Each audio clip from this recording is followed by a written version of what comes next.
அழகுமதி அவங்க அப்பாவை ஆஸ்பத்திரிக்கு கூட்டிட்டு போய் சேர்க்கறாங்க. அவங்க அம்மாவும் அழகுமதி கிட்ட அழுகுறாங்க. நீ மட்டும் சம்மதிக்கலைனா அப்பாவை உசுரோடே பார்க்க முடியாது அப்படின்னு. அழகுமதி சொல்றாங்க, சரிம்மா, நீ சொல்றதுக்காக நான் சம்மதிக்கிறேன். ஆனா ஒரு தடவை அப்பாவை பார்த்துட்டு வந்துடுறேன் அப்படின்னு சொல்லிட்டு உள்ள போறாங்க. பார்த்தா ராமமூர்த்தி அவங்க சொந்தக்காரங்களோட பேசிக்கிட்டு இருக்காரு. என்ன ராமமூர்த்தி, நான் சொன்ன மாதிரியே உன் மக பாரேன் பதறி அடிச்சுக்கிட்டு வீட்டுக்குள்ள ஓடி வந்தாளா?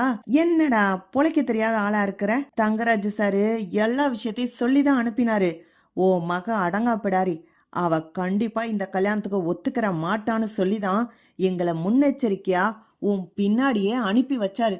நீ போய் உன் மக கிட்ட சொன்ன உடனே அவ சரிப்பா கல்யாணத்துக்கு ஒத்துக்கிறேன் அப்படின்னு ஒத்துக்குருவான்னு நினைச்சியா?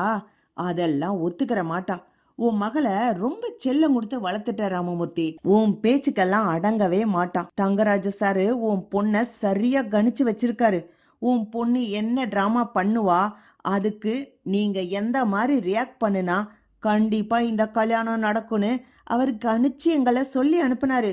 அதனால தாண்டா ராமமூர்த்தி உன்கிட்ட மயக்கம் போட்டு கீழே விழு அப்படின்னு சொன்னோம். நீயும் என் பேச்சை கேட்டு மயக்கம் வந்தா மாதிரி கீழே விழுந்த. அதனால்தான் ஆஸ்பத்திரிக்கு தூக்கிட்டு வந்து அட்மிட் பண்ற மாதிரி டிராமா பண்ணோம். இது எல்லாமே தங்கராஜோட செட்டப் தான். ஆஸ்பத்திரியில டாக்டர் கிட்ட எல்லாம் பேசி வச்சுட்டாரு. இந்த ஹாஸ்பிட்டல் வந்து சேர்க்கணும்னு சொல்லியிருக்காரு. காலையில 6 மணி வரைக்கும் நீ இந்த பெட்ல இருந்து எந்திரிக்கவே கூடாது ராமமூர்த்தி. அப்பதான் உன் மகளை பேசி பேசி கல்யாணத்துக்கு சம்மதிக்க வைக்க முடியும். இங்க பார், தங்கராஜ் சாரு ஒன்னு பிளான் பண்ணிட்டாருனா அதன் படி நடக்கிறதுக்கு எல்லாத்தையுமே அரேஞ்ச் பண்ணிடுவாரு. உன் பொண்ணு கண்டிப்பா ஹாஸ்பிட்டல்ல இருந்து உன் பொண்ண மண்டபத்துக்கு கூட்டிட்டு போக ஆள் வந்துருவாங்க. உன் பொண்ணும் கண்டிப்பா போவா. அப்பாக்கு உடம்பு முடியல, வேற என்ன பண்றதுன்னு உன் சம்சாரம் நல்லாவே நடிக்குதுரா. உன் பொண்ணும் நீ நடிக்கிறத பார்த்து உண்மைன்னு நினைச்சு நம்பிடுச்சு. தாலி ஏறட்டும், அதுக்கப்புறம் நீ வந்து பார்த்தா போதும். இத தாண்டி உன் பொண்ணு மண்டபத்துக்கு போன உடனேயே தங்கராஜ் சாரோட மச்சான் உன் பொண்ணு கிட்ட பேசி கேஸ வாபஸ் வாங்க வச்சிடுவாரு அப்படின்னு சொல்லி ராமமூர்த்தியும் அவங்க சொந்தக்காரங்களும் பேசிக்கிட்டு இருக்காங்க. ராமமூர்த்தி பெட்ல எந்திரிச்சு நல்லாதான் உட்கார்ந்துருக்காரு. மதி பார்த்துட்டு அதிர்ச்சி ஆயிடுறாங்க. ஐயோ, அப்பா கூட சேர்ந்து நடிக்கிறாரா?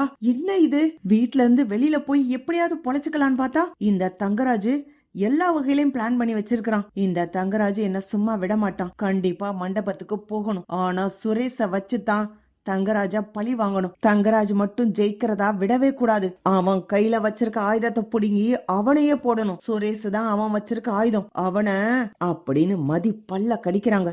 மதி மெல்லமா உள்ள வரலாமா அப்படின்னு அவங்க அப்பா இருக்கிற ரூமை திறந்துட்டு உள்ள வராங்க.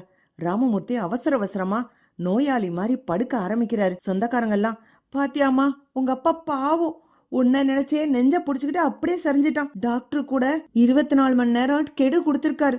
அதுக்கப்புறம் தான் ராமமூர்த்தி கண்ணே முழிப்பானா.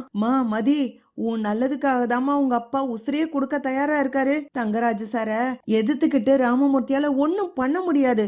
உன் தங்கச்சி உங்க அம்மாவையாவது நீ யோசிக்கலாம்ல. போமா, மண்டபத்துக்கு போய் பொண்ணா அலங்காரம் பண்ணிக்கோ, கல்யாணத்துக்கு ரெடி ஆகு அப்படின்னு சொல்லி இருக்கிறவங்க எல்லாம் சொல்றாங்க. மதி எதுவுமே பேசாம அப்படியே வெளியில வர்றாங்க. கல்யாண மண்டபத்துக்கு அழகுமதியை கூட்டிக்கிட்டு போறதுக்காக கார் வருது. அழகுமதியோட அம்மா சொல்றாங்க, ஏய் நீயும் அக்கா கூடயே போ அப்படின்னு 2 பேரையும் அனுப்பி வைக்கிறாங்க. அழகுமதி கார்ல வரும்போதே யோசிச்சுக்கிட்டே வர்றாங்க. என்ன பண்ணலாம் இந்த தங்கராஜ அப்படின்னு யோசிச்சுக்கிட்டே வர்றாங்க. அழகுமதி மண்டபத்துக்கு போயிடுறாங்க. பொண்ணு மாதிரி மேக்கப் எல்லாம் போட்டுக்கிறாங்க. அழகுமதி கூட இருக்க ஆள்கிட்ட சொல்லி, தங்கராஜ் சார் கிட்டையும் சுரேஷ் சார் கிட்டையும் நான் பேசணும், வர சொல்றீங்களா அப்படின்னு சொல்றாங்க. தங்கராஜையும் சுரேஷையும் அழகுமதி இருக்கிற ரூமுக்கு வர சொல்லிட்டு அழகுமதி தான் ஃப்ரெண்டு கிட்ட சொல்லி ஒரு வெத்து பத்திரத்தை ஏற்பாடு பண்றாங்க. தங்கராஜ் அழகுமதியோட ரூமுக்கு சுரேஷ கூட்டிட்டு வராங்க.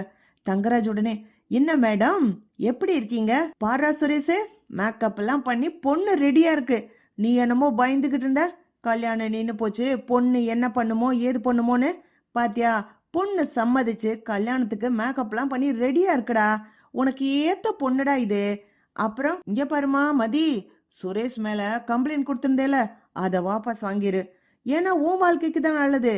நாளைக்கு சுரேஷ் நீயும் ஹஸ்பண்ட் ஒய்ஃபா மாற போறீங்க. ஹஸ்பண்ட் மேலே யாராவது கம்ப்ளைண்ட் கொடுப்பாங்களா? அப்புறம் இவனுக்கு வேலை இல்லைன்னா உன் பழப்பு தானமா கஷ்டப்படும். இது எல்லாத்துக்கும் ஒரே தீர்வு. நீ கமிஷனருக்கு போன் பண்ணி சுரேஷ் மேல எந்த தப்பும் இல்ல, நான் தான் புரிஞ்சுக்காம அவர் மேல கம்ப்ளைண்ட் கொடுத்துட்டேன் அப்படின்னு சொல்லி ஃபோன் பண்ணி சொல்லிரு. அதுவும் பத்தாது, ஒரு லெட்டரும் எழுதி அனுப்பிடு அப்படின்னு தங்கராஜ் சொல்றாரு. கண்டிப்பா செய்யறேன், நீங்க சொல்ற மாதிரியே செய்யறேன். ஆனா நான் உங்ககிட்ட ஒரு ரிக்வஸ்ட் வைக்கிறேன் அப்படின்னு மதி சொல்றாங்க. என்னம்மா, இப்பதான் என்கிட்ட ரிக்வஸ்ட் பண்ணி கேட்கணும்னு உனக்கு புத்தி வந்திருக்கு போல இருக்கே அப்படின்னு தங்கராஜ் சொல்றான். இல்ல, நான் காலேஜ்ல டெம்பரவரியா தான் வேலை செய்யறேன். நீங்க சொன்னேன்னு சொல்லி எனக்கு அந்த வேலையும் இல்லாம போகுது. கண்டிப்பா எனக்கு வேலை வேணும். நான் என் தன்மானத்தை விட்டு சோறு சாப்பிட்டு உயிர் வாழ மாட்டேன். எனக்கு என் வேலை முக்கியம். அந்த வேலையை கன்ஃபார்ம் பண்ணி தர்றேன்னு சொல்லுங்க, நான் கல்யாணத்துக்கு ரெடி ஆகுறேன் அப்படின்னு அழகுமதி சொல்றாங்க. இவ்வளவுதானே, இவ்வளவுதானே? தங்கராஜ் கிட்ட ஒருத்தவங்க கெஞ்சி கேட்டா அள்ளி தருவான் தங்கராஜ். தங்கராஜோட குணத்தை புரிஞ்சு நடந்துக்கணும். இங்க இருக்க யாருக்கு புரியுது? எதிர்த்து எதிர்த்து பேசிக்கிட்டு தங்கராஜ வில்லன் மாதிரி காட்டுறீங்க. கண்டிப்பா செய்யறேம்மா. நீ கேட்டு செய்ய மாட்டேனா? சுரேஷ் என் மச்சான், எனக்கு ரொம்ப பிடிச்ச மச்சான். மச்சான கல்யாணம் பண்ணிக்கிற பொண்ணு நீ. உன் தேவைய நான் செஞ்சு தர மாட்டேனா? இப்பவே சொல்றேனே அப்படின்னு சொல்லும்போது, இல்ல சார், நீங்க இதுல கையெழுத்து, இந்த பேப்பர்ல கையெழுத்து போட்டு கொடுங்க, நானே கொண்டு போய் எங்க சேர்மன் கிட்ட காமிச்சுக்கிறேன் அப்படின்னு சொல்லி மதி சொல்றாங்க. அவ்வளவுதானே, இதோ கையெழுத்து போடுறேன் அப்படின்னு தங்கராஜ் வேகமா அந்த பேப்பரை வாங்கி கையெழுத்து போடுறாங்க. சுரேஷும் உடனே, நானுமா கையெழுத்து போடணும்? ஆமா, நீங்களும் போடணும் அப்படின்னு மதி சொல்றாங்க. சுரேஷும் கையெழுத்து போடுறாங்க. சரி சரி, ரெடி ஆயிட்டு வா அப்படின்ட்டு ரூமை விட்டு வெளியில போறாங்க. 2 பேரும் போன உடனேயே அந்த பேப்பரை முழுசா விரிச்சு பாக்குறாங்க. ஓட முட்டா பயில்களா, பேப்பரை பாதி மடிச்சு வெள்ளை பேப்பர் மாதிரி காமிச்சோன்னு கையெழுத்து போட்டு கொடுத்துட்டு போயிட்டாங்க. இருக்குடா, ஆப்பு இனிமேதான் உனக்கு இருக்கு. டே தங்கராஜ், என்னையவே ஆயுதமா பயன்படுத்தி எங்க அப்பாவை கஷ்டப்படுத்தி என்ன கல்யாணத்துக்கு சம்மதிக்க வச்சிட்டேல, ஏண்டா இந்த பொண்ணை தான் மச்சானுக்கு கட்டி வச்சோம் அப்படின்னு நீ நினைச்சு வருத்தப்படணும். கொல்லிக்கட்டையை எடுத்து தலைய சொரிஞ்சிட்டேன் அப்படின்னு நினைச்சு நினைச்சு வருத்தப்படுற அளவுக்கு உனக்கு வைக்கிறனா இல்லையான்னு பாரு அப்படின்னு மதி யோசிக்கிறாங்க. தங்கராஜ் இருக்கிற தொழில் சங்க தலைவர் பதவிய எனக்கு வேணான்னு ராஜினாமா பண்ற மாதிரி இதுல எழுதி அனுப்பி விட்டுறாங்க. மதி ரொம்ப சிரிச்சுக்கிட்டு சந்தோஷமா இருக்காங்க. கண்டிப்பா இந்த லெட்டர் போன உடனே தங்கராஜுக்கு இருக்கிற இந்த பதவி போயிரும். அப்புறம் பள்ள போடுங்கண்ணா பாம்பு மாதிரி ஆளு அடங்கி உடங்கி கடந்துதானே ஆகணும். அதுக்கப்புறம் வந்து எந்த அதிகாரமும் பண்ண முடியாது, யாரையும் மிரட்டவும் முடியாது. ஏ தங்கராஜ், இனிமே உன்னால எதுவுமே செய்ய முடியாது. மதி இருக்க, என்ன மிரட்டுன உன்னைய சும்மா விட மாட்டேன் அப்படின்னு மதி கோவத்தோட யோசிச்சு பாக்குறாங்க. கொஞ்ச நேரத்திலேயே தங்கராஜுக்கு போன் வருது. அண்ணே, ரொம்ப தேங்க்ஸ்ண்ணே, தொழிற்சங்க தலைவர் பதவிய எனக்காக நீங்க விட்டு கொடுத்துருக்கீங்களா? ரொம்ப சந்தோஷமா இருக்கனே அப்படின்னு ஒரு ஆள் போன் பண்றான். தங்கராஜுக்கு ஒண்ணுமே புரியல. டேய், என்னடா உளர்ற? ஆமாண்ணே, நீங்க தான் எனக்கு அந்த பதவி வேணாம் அப்படின்னு சொல்லி எழுதி கொடுத்துருக்கீங்களே, உங்களுக்கு அடுத்த போஸ்டிங்ல இருக்கிறது நான் தான், அதனால எனக்கு தான் அந்த பதவி வந்திருக்கு. எப்படின்னு உங்களுக்கு மனசு வந்துச்சு? இந்த ஒரு பதவியை வச்சுதான் ஊரையே ஆட்டிக்கிட்டு இருந்தீங்க. உங்க ஃபேக்டரி நடந்துச்சு, அங்க அங்க வட்டிக்கு பணத்தை கொடுத்து வசூல் பண்ணிக்கிட்டு ராஜா மாதிரி தெரிஞ்சிங்க. இப்ப இந்த வேலைய வேண்டான்னு எழுதி கொடுத்துட்டு என்னென்ன, இப்ப இந்த பதவிய வேணான்னு எழுதி கொடுத்துட்டு என்னென்ன பண்ண போறீங்க அப்படின்னு கேக்குறான். தங்கராஜ் தலையில இடி விழுந்தா மாதிரி தலையில கைய வச்சுக்கிட்டு உட்கார்றாரு. அழகுமதி அப்படியே ரூம்ல இருந்து வெளியில வந்து பாக்குறாங்க. தங்கராஜ் அழுகுறான். சுரேஷ் வேகமா வந்து, மாமா என்ன மாமா ஆச்சு? டேய், யாரோ ஆப்பு வச்சுட்டாங்கடா. நானே எனக்கு இந்த தொழில் சங்க தலைவர் பதவி வேண்டான்னு எழுதி கொடுத்தா மாதிரி ஏதோ ஒரு விஷயம் அங்க நடந்திருக்கு.